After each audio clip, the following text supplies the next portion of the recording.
Hello and welcome to my garden. This lovely rose you see here is Princess Charlene de Monaco. This is its second year for me. Look at that, and look at the edging there. Really stunning. And look at the leaves, it has massive leaves on it.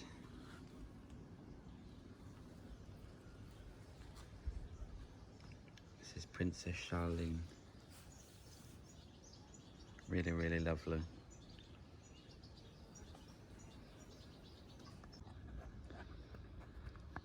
And this rose here is called Nadia Renaissance. It has a lovely fragrance. So let's say it's just starting to open out now. And then this next rose here, there's a bug on there, not sure what one that is. This one is called Matilda Renaissance. This has a very lovely strong fragrance. The blooms are much larger this year for me. So that one is Matilda. And this next rose here is called Mocha Rosa. It has a really nice fragrance to it, but look at that colour, it's so unusual.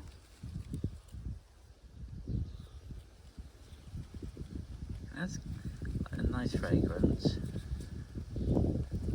which I never detected before, so this is the first year that I've actually detected a fragrance with it. So it's really nice. So this one is Mocha Rosa. And then this rose here is called Caresia. It has a nice, light, pleasant fragrance to it. It's quite similar to a rose called My Gold in terms of fragrance. So that one is Caresia. And this border here, I'm quite pleased with it. It's sort of like my wild border. And I've got some likeness over there, and I planted some foxgloves here, which are just starting to open. Really lovely. And then here I have a rose called Buff Beauty. This is a really lovely rose as well. Just opening here. It's sort of cascading. And I've got some new peonies I planted here that haven't bloomed just yet. But I really love these foxgloves. Look at this one. And these are all self-seeded. And I just moved them to here then, but I really like them. And this rose here is called Belle Rive. It is a hybrid tea from Delbard. It has a lovely fragrance, and this is about the third year in my garden. I definitely recommend this one. So this is Belle Rive. This next rose is called Masquerade. It's a really lovely rose, nice light fragrance, and it starts off like this, and as the bloom ages, it changes.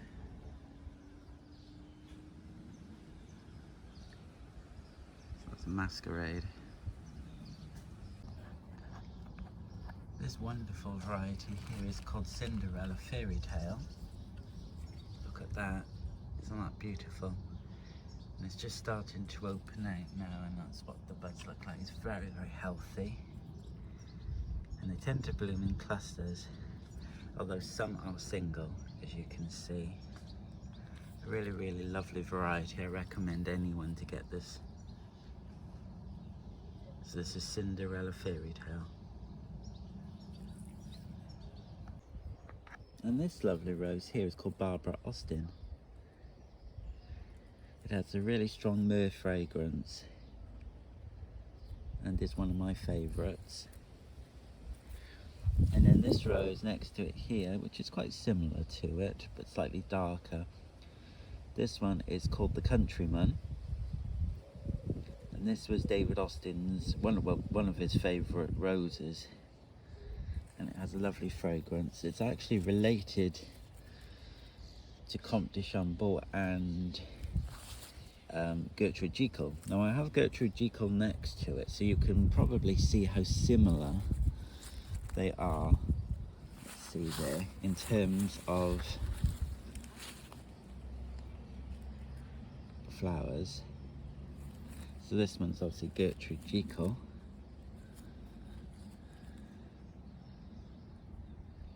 Really, really powerful fragrance. I can just smell it, just stood here.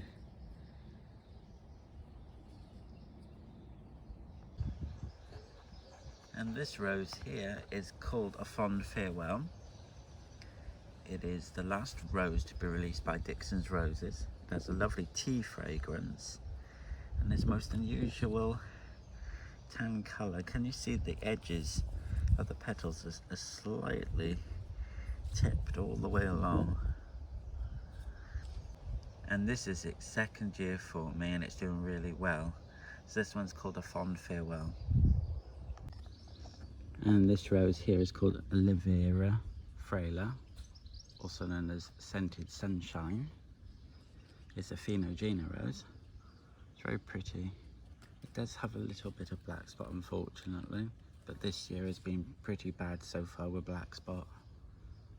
I think most roses have it, even the ones that's supposed to be disease resistant. So, but it's still a very pretty rose. It doesn't grow very big, as with most Phenogena roses.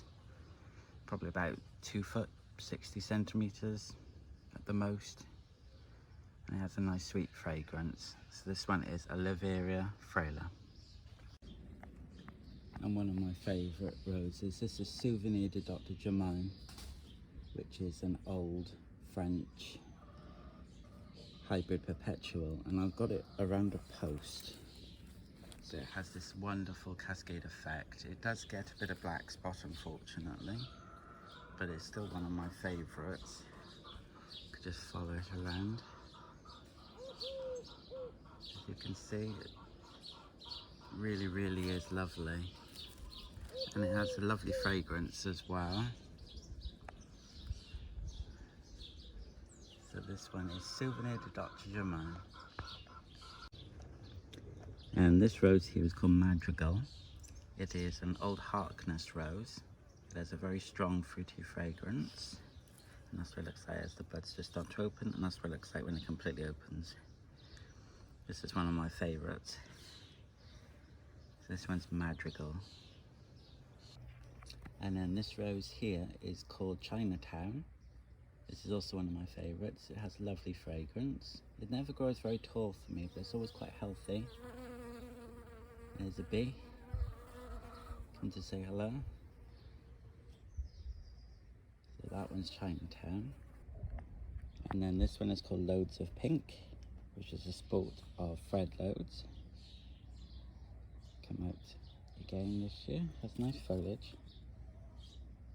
And that one's called Loads of Pink. And then this lovely rose here is called Othello. It is an old David Austin variety. It has a very lovely fragrance. The foliage is really good on it, as you can see. Problem is it's very thorny. I don't think this was one of Austin's favourites. He always referred to it as being very coarse, and I think that's due to the thorns. But I think it's a really lovely variety. It has a very strong fruity fragrance. It has a back note, I think a tea is what I'm picking up as well. So this one is Othello.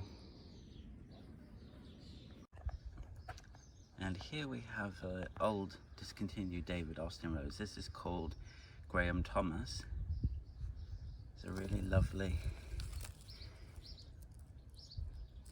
yellow with a strong tea fragrance.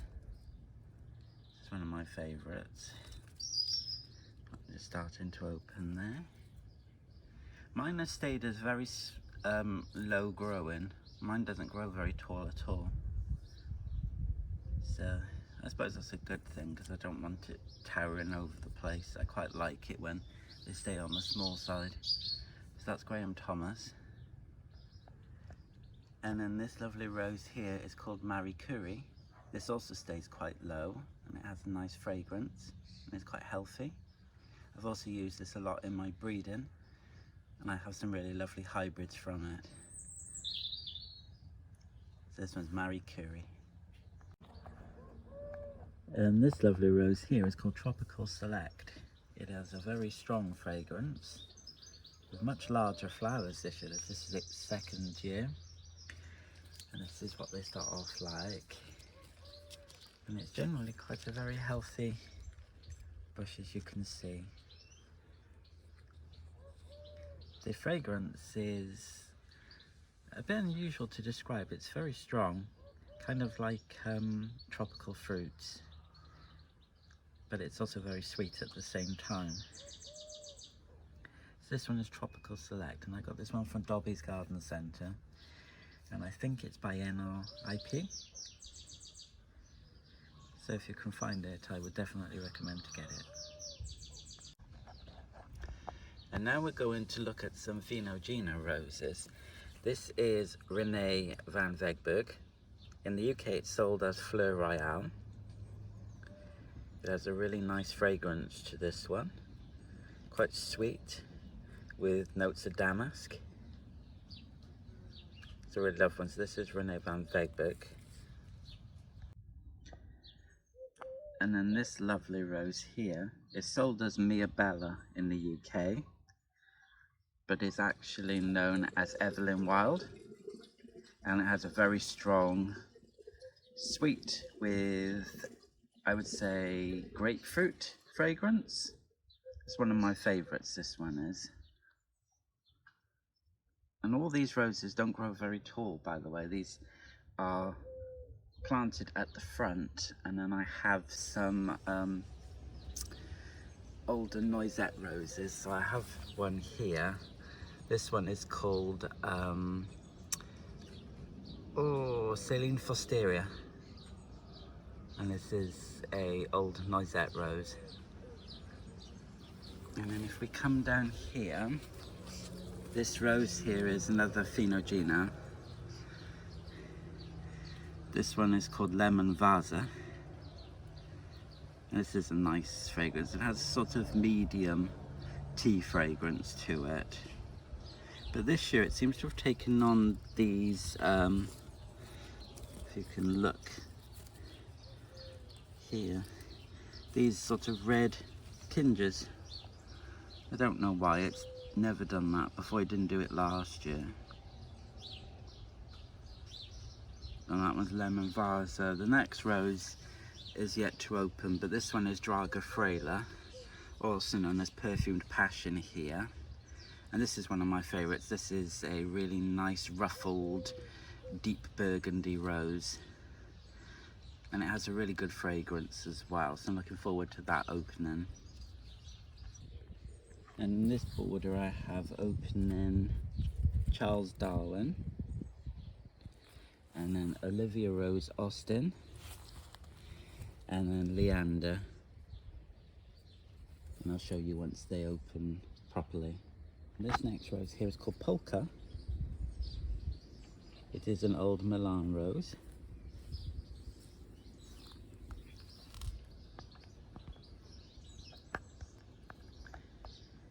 And this next rose is called Polka. I believe it's an old Delbard rose, I could be wrong.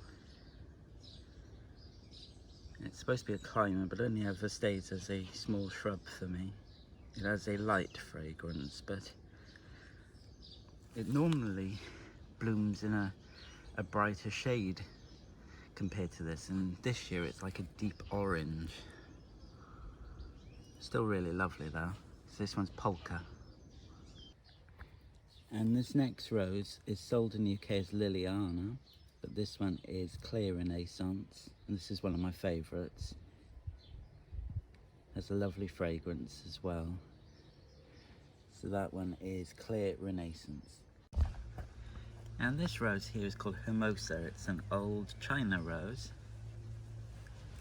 It has these lovely palm-like balls that's fallen apart. As you can see, it doesn't have any fragrance unfortunately, but it's still a very pretty rose. That one's Hermosa. And then above it here we have a rose called Westerland. It's a lovely shrub rose. Has a nice fragrance to it and really nice foliage, as you can see.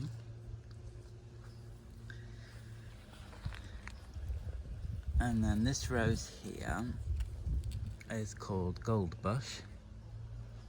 They're all pretty much related, the roses here. So they're all related to sweetbriar, a wild rose. And then this rose here is called autumn fire, or herbstfire. And these are some of my favourite roses. And then this lovely rose here is called Ivor's rose. This is a Peter Beals rose. And it has really lovely blooms. There's just so many this year. It only has a mild fragrance, but very pleasant. And then this next rose here, it's called Sweet Honey. And I've got two of these.